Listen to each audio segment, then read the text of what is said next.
朋友们，大家好！现在修一台洗衣机，它的洗衣机问题是，它原先是一打开盖儿后，然后它这个就不能洗了。现在是啥？就是关盖儿它也能洗。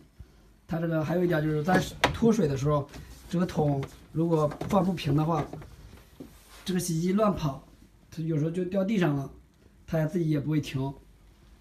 他说这个以前让维修师傅修过，我们现在拆开检查一下。现在这个洗衣机打开以后，我们看到这个就叫安全开关，它有两个作用。第一个作用是掀开盖儿的时候，它这样直接就断电了；还有一个作用就是在脱水的时候，这个桶如果甩得厉害的话，它这儿会碰到这个开关，它会断电。它这个以前修的时候，就是那个师傅直接把它线给直接短接住了，所以它这个就不起作用了。然后所以这个再碰的话，它也不会断电。现在出现这个情况，我们需要现在把这个下位开关拆下来，然后换一个新的。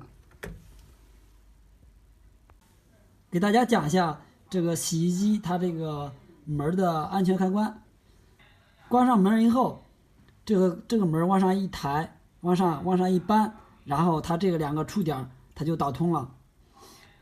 然后在甩的时候，如果甩桶晃动特别厉害的情况下，它会碰这个。桶一碰这个的话，然后它就断电了，这两个就不通了。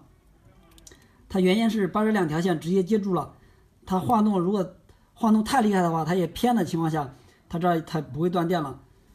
这个安全开关最好不要短接，必须得用上。